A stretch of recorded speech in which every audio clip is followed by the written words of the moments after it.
मैं पंडित अवध प्रताप तिवारी कथाकार आप सभी का स्वागत करता हूं हमारे यूट्यूब चैनल पर। आज कथा लाया हूं लंका का निर्माण। सुनेंगे, बड़ा पूर्ण रूप से सुनेंगे, आखिरी तक सुनेंगे तो बड़ा मजा आएगा। आइए शुरू करते हैं। चलो चलो रे दिलदार भोले बाबा के दरबार। चलो चलो रे दिलदार भोले बाबा के दरबार। भोला बैठा है, हाँ भोला बैठा है अपनी नगरिया में। डमाडम डमरू बाजे भोला के दुआरिया में। डमाडम डमरू बाजे भोला के दुआरिया में।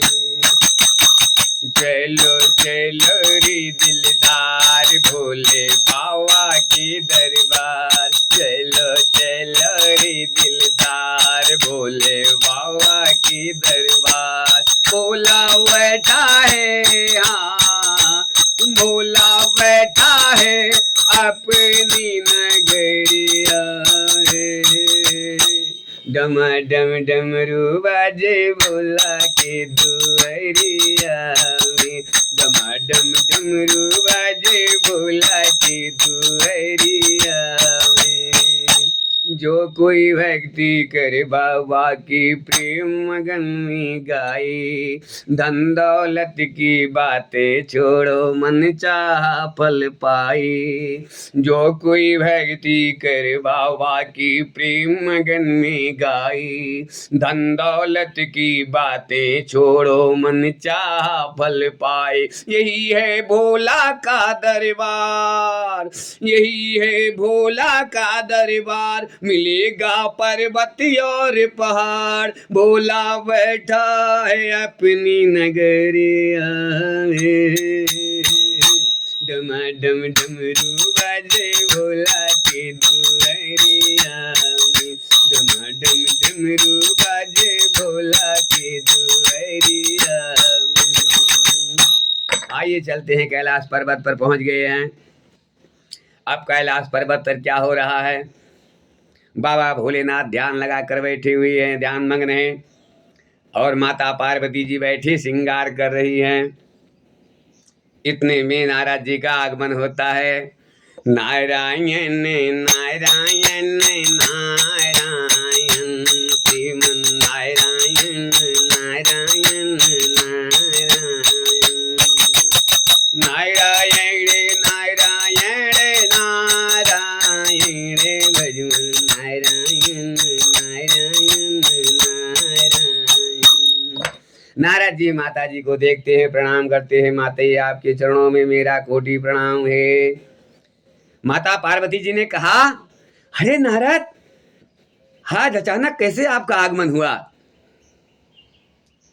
नारद जी ने कहा, हे माँ, आपकी याद सता रही थी, इसलिए आपके दर्शन के लिए हम आ गए हैं। भृगु केतु कहाँ हैं? बाबा भोलेनाथ कहाँ हैं? तो माता जी ने कहा, वो अपनी पुरानी आदत में हैं, जैसे कहते हैं ध्यान मग्न है, वो ध्यान लगाए हुए हैं। तो नारद जी ने कहा, माता जी छोटी सी बात थी, कहने में मुझे संकोच लग रहा है, कहने में मुझे भय उत्पन्न हो रहा है, कहीं आप नाराज ना हो जाए। माता जी ने कहा, अरे नारद, ऐसी कौन सी बात है जो तू मुझसे कहने में संकोच कर रहा है? बोलो बोलो, जल्दी बोल, क्या बोलना चाहते हो? नारद जी ने भोलेनाथ की तरफ देखते हुए कहा, माता जी मुझे बहुत डर लग रहा है, कहीं बात फूट गई तो बाबा भोलेनाथ का शिकार हो जाऊंगा, मैं अगला शिकार में ही होऊंगा माता रानी। कहें, भोले बता क्या बात है, बता तो कम से कम। मैं कुछ नहीं बोलूंगी, किसी को नहीं बताऊंगी, बताओ। नारद जी ने कहा, माँ, बाबा भोलेनाथ तो नंग धड़ंग रहते हैं, मृगशाला इनको वस्त्र से कोनो मतलब ही नहीं, सिर्फ मृगशाला लपेटत हैं। ओढ़ना बिसौना से कोनो मतलब ही नहीं, बाघंबर पर बैठते हैं, सोते हैं।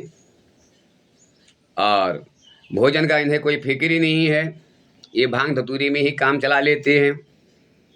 अरे धन्य के तुम हो जो इनके साथ पड़ी हुई हो, इनके साथ जो अपना जीवन गुजार रही हो, दूसरा कोई देवी ऐसा नहीं कर सकती थी।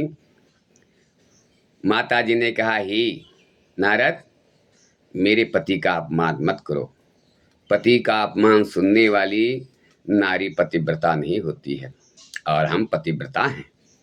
हमारे पति का अपमान ना करते हुए सीधा बात बताओ, क्या कहना चाहते हो? नारद जी ने कहा, माता क्षमा, मैं ये कहना चाहता था कि बाबा भोलेनाथ के साथ आपका जीवन ये पर्वत पहाड़ में तो कट जाएगा, लेकिन अपने भविष्य की कुछ चिंता है आपको? भविष्य के बारे में कुछ ज्ञात है? माता जी ने कहा, नारद लपेट कर बात मत कर, सीधा बता क्या बोलना चाह रहा है। नारद ने कहा, माता तुम्हारे दो बेटे हैं, खडानन गजानन, यानी गणेश जी कार्तिक जी। कल की इनकी शादी विवाह होगा, तो क्या बहुओं को भी यह पर्वत पहाड़ में ऐसे उठाओ बैठाओगे? ये पर्वत पहाड़ में रखोगे बहुओं को? कभी बहुओं के लिए तो सोच लिया होता। माता जी ने कहा, ये बात बताने में इतनी संकोच कर रहा था, अरे ये बात तो आज मेरी दिमाग का ताला खोल दिया। अब आज आने दो भोले से, आज एक पकड़ होके रहेगा। जय सिया राम। आज भोले नारद जी को मालूम हुआ कि अब बाबा भोलेनाथ का निद्रा त्यागने का टाइम आ गया है। नारद जी भगे अपनी जान बचा के, बोले अब तो काम हो गया, यहाँ से निकल लो, यहाँ रुकने में भलाई नहीं है। आग तो लग गई, चिंगारी फेंक दिया हूँ, आग लगने में देर नहीं है। जय सिया राम। बाबा भोलेनाथ ध्यान से उठे, इधर नारद जी चले गए, बाबा भोलेनाथ उठे और माता रानी के पास पहुँचे। उन्होंने कहा, हे देवी, लाओ मेरा भांग घोट रखा है, लाओ पिए, मुझे भूख लग रही है। तो माता जी खड़ी होकर झगड़ा करने लगी। आइए कैलाश पर्वत का झगड़ा माता जी किस तरह करती हैं बाबा भोलेनाथ से, आज थोड़ा दो शब्द झगड़ों का भी वर्णन कर लेते हैं। खड़ी गौरा जी झगड़ रही है आज डमरुआ वाले से, खड़ी गौरा जी झगड़ रही है आज डमरुआ वाले से। दैया रे दैया पड़ गवा पाला भांग धतूरा वाले से। दैया रे दैया पड़ गवा पाला भांग धतूरा वाले से। खड़ी गौरा जी झगड़ रही है आज डमरुआ वाले से। दैया रे दैया पड़ गवा पाला भांग धतूरा वाले से। दैया रे दैया पड़ गवा पाला भांग धतूरा वाले से। घर परिवार की फिक्र नहीं इन्हें, मस्त मगन सुबह शाम। घर परिवार की फिक्र नहीं इन्हें, मस्त मगन सुबह शाम। रोज रोज ये भांग घोटावे नहीं और कुछ काम।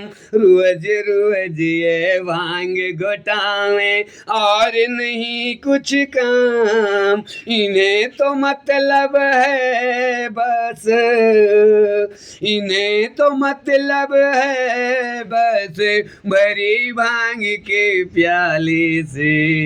दैया रे दैया पड़ गवा पाला भांग धतूरा वाले से।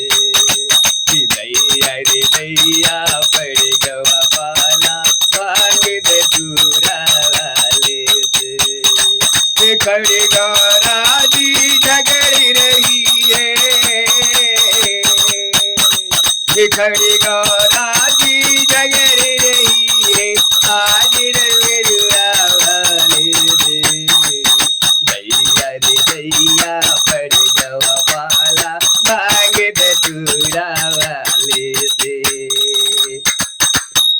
कान खोल कर सुन लो भोले, भांग न घोटूं तेरी। कान खोल कर सुन लो भोले, भांग न घोटूं तेरी। पर चक्करी सिलवटे पर हाथ दुखत है मोरी। पर चक्करी सिलवटे पर हाथ दुखत है मोरी। देखो बोले काम नहीं है, अब मुझसे बोले काम नहीं है। देखो हाथ की चाले से, दैया रे दैया पड़ गवा पाला, भांग दे चूड़ा वाले से। दैया रे दैया पड़ गवा पाला, भांग दे चूड़ा वाले से। माता जी झगड़ा कर रही थी, इतने में भोले ने कहा, शांत देवी शांत, कहीं नारद का आगमन तो नहीं हुआ था? तो माता जी ने कहा, हाँ हुआ था आगमन, पर कौन सा गलत बात बोल गया है? भोले ने कहा, देवी इतना ऊंची आवाज में क्यों बोल रही हो? ये बात धीरे से भी किया जा सकता है। माता जी ने कहा, नहीं प्रभु, नारद जी ने जो कहा है मुझे बात लग गई है, और मुझे घर चाहिए। एक मुझे घर चाहिए। हमारा तो साथ आपके साथ कट जाएगा, हमारा जिंदगी आपके साथ पर्वत पहाड़ पे कट जाएगा, पर हमारे बहुओं का क्या होगा? कल की हमारे 2 बच्चे हैं, बहू आएगी, मैं कहाँ बैठाऊंगी? भोलेनाथ ने कहा, देवी तुम्हारे मुखार बिंद से निकला हुआ वचन वाकई में प्रशंसनीय है, पर अफसोस की बात यह है कि हमारी किस्मत में महल नहीं लिखा है, पर्वत पहाड़ी है। वैसे तुम्हारे लिए कितना भी महल बनवा दिया जाए, लेकिन जो सुख तुमको पर्वत की गुफा में मिलेगा वो महल में आपको नहीं मिल सकता। तो पार्वती जी ने कहा, प्राणनाथ मैं अपने लिए नहीं कह रही हूं, मेरे बहुओं के लिए बनवा दो ये घर। बाबा भोलेनाथ ने कहा, इसमें कोई बड़ी बात नहीं है, घर बनवाने में कौन सी बड़ी बात है, अभी बनवा देता हूँ, लेकिन हमारी किस्मत में महल नहीं है, वो घर में हम नहीं रह पाएंगे। माता जी ने कहा, अरे आप बनवाओ तो कम से कम। भोले ने कहा, विश्वकर्मा हाजिर हो। विश्वकर्मा भगवान आकर पहुंच गए, हाथ जोड़कर प्रणाम किया। आदेश भोलेनाथ, आदेश। भोलेनाथ ने कहा, मेरा एक ऐसा सुंदर घर बना दो जो इंद्र की अमरावती को भी फेल करे। विश्वकर्मा ने कहा, ऐसा ही होगा प्रभु, ऐसा ही होगा।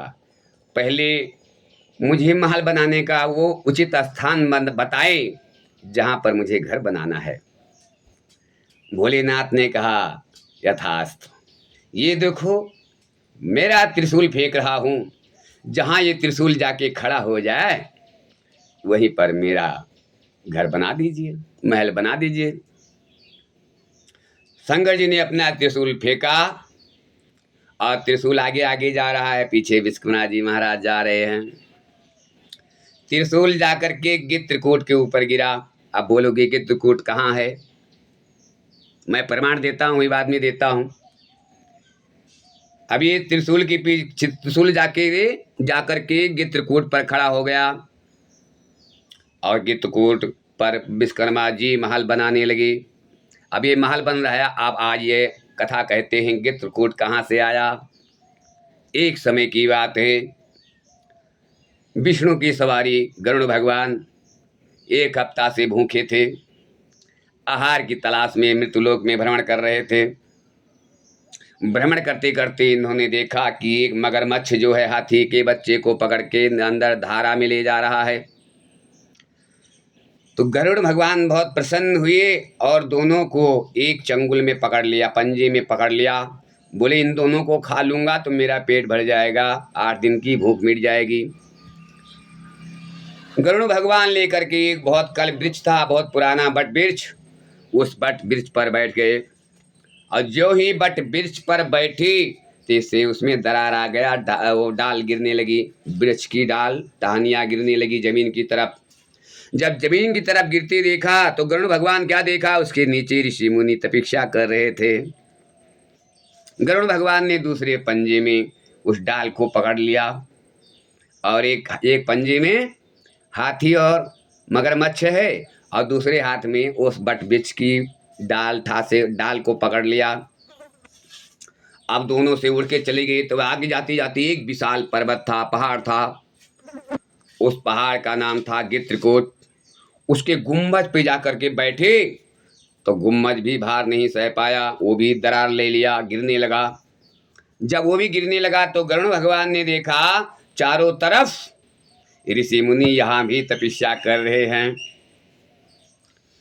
तो गरुड़ भगवान ने कहा यहाँ भी घोर अनर्थ हो जाएगा, महापाप हो जाएगा, क्यों ना इस गुम्बद को पकड़ लिया जाए। तो उन्होंने चोंच से, अपने मुख से उस पहाड़ के गुम्बद को पकड़ लिया और ले जाकर के समुद्र के बीचों बीच में रख दिया।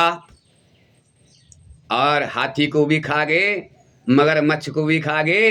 गरुड़ भगवान का पेट जब भरा तो ये ऊपर प्रस्थान कर गए। कैसे चले गए, छोड़ दिया सब। कैसे आज के जमाने में कैसे कहते हैं, एक गाना आया था, मतलब निकल गया तू पहचानते नहीं, मतलब निकल गया तू पहचानते नहीं, मतलब निकल गया तो पहचानते नहीं,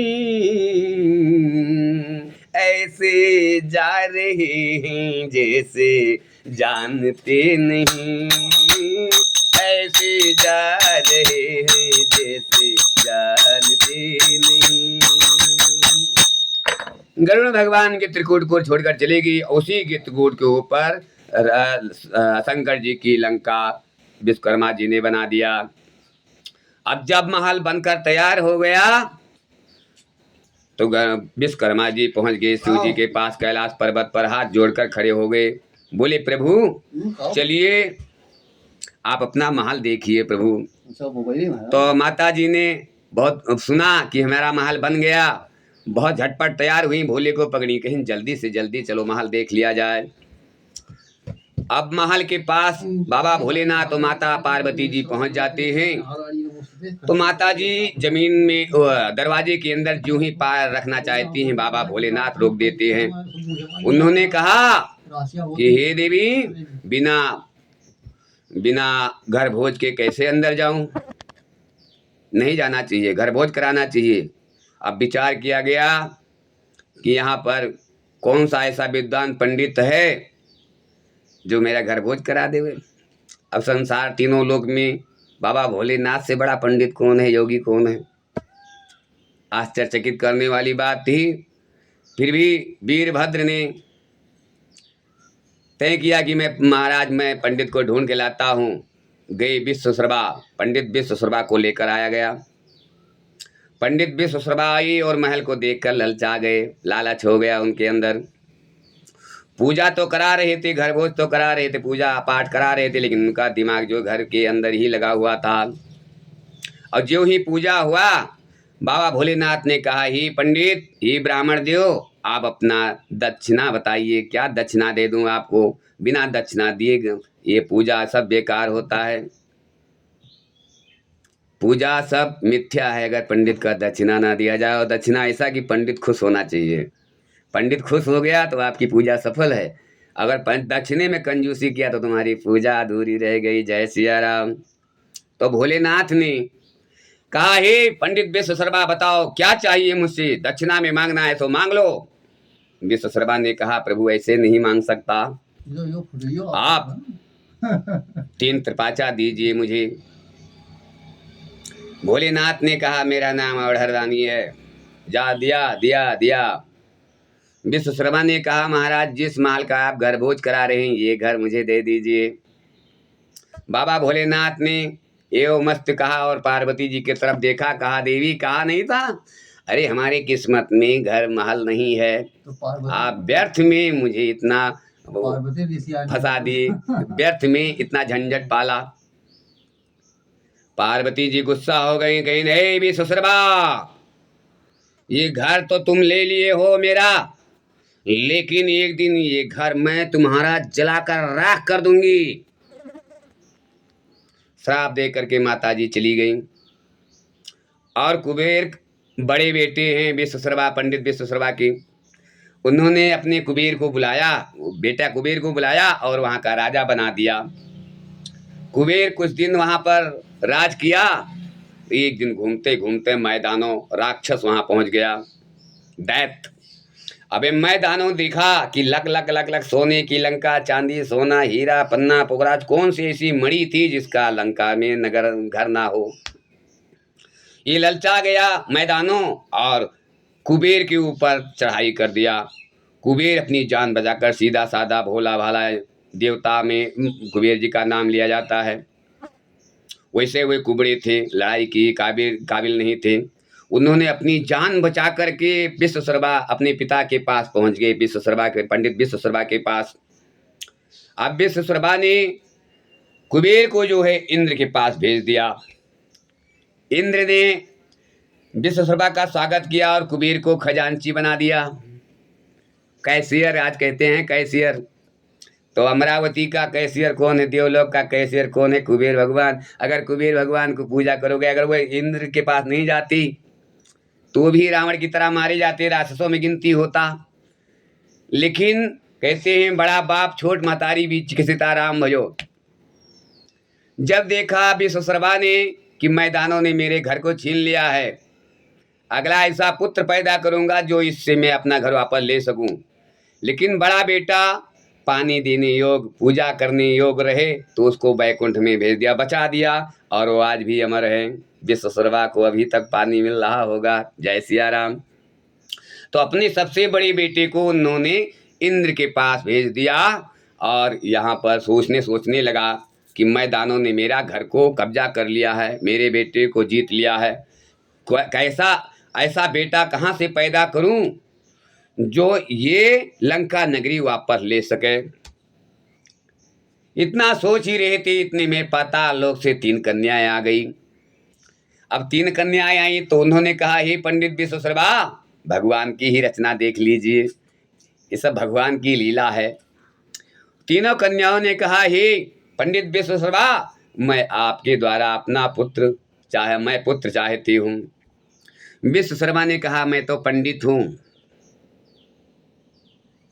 मैं नेत्रों से तुमको पुत्र दूंगा, एक एक करके मेरे सामने से गुजरो, पर वस्त्र नहीं होना चाहिए। तो पहले बड़ी जो थी वो आगे निकली, बड़ी अहंकार में राजसी ठाट में चली। तो विश्वशर्मा ने कहा जा, तेरा बेटा बड़ा अहंकारी होगा पर राजा होगा, अहंकारी राजा होगा। उसको हो गए रावण। दूसरी चली, आओ तो सब सही था, लेकिन उन्होंने आंख मूंद लिया शर्म से। तो विश्वशर्मा ने कहा हे कन्या, तुम्हारा औलाद पैदा होगा पर उसको ऐसा वरदान मिलेगा कि वो 6 महीना सोता ही रहेगा। वो भी चली गई। अब जो दासीन दोनों की थी तीसरी, वो भजन करते हुए वहां से आई, न श्रीमन नारायण नारायण नारायण, श्रीमन नारायण नारायण नारायण। विश्वशर्मा ने कहा अरे कन्या, तुम इन दोनों से कहीं ज्यादा प्रिय हो, तुम्हारी कुल में तो विष्णु भक्त पैदा होगा। और वो हो गए विष्णु भक्त कौन है, विदुर नहीं है, विभीषण, भगवान विभीषण महाराज पैदा हुए। ये तीनों की उत्पत्ति हुई तो अब रावण बड़ा तेजस्वी हुआ। जब रावण तेजस्वी हुआ तो मैदानों को आकाशवाणी हुई, मैदानों को आकाशवाणी हुई कि हे मैदानों, इस लंका नगरी का असला राजा आ गया है, वो तुमसे जीत लेगा लंका। तो मैदानों ने सोचा कि मेरी बेटी मैतनया है। देखो रावण क्या, अभी तुलसीदास जी ने लिखा है, सुनती बचन पुनि मारन धावा, मैं तनया कर नीति बुझावा। मैं तनया मतलब मैदानों के तन से पैदा होने वाली कन्या का नाम पड़ा मैं तनया। तो कन्या की शादी रावण के साथ कर दिया और लंका को रावण को दहेज में दे दिया। आज की कथा इतना आपको अच्छी लगी तो कमेंट में जरूर लिखना। आगे की कथा सुनने के लिए इंतजार करें। तब तक आइए भजन करते हैं। सीताय राम सीताय राम सीताय राम सीताय राम सीताय राम सीताय राम सीताय राम सीताय राम।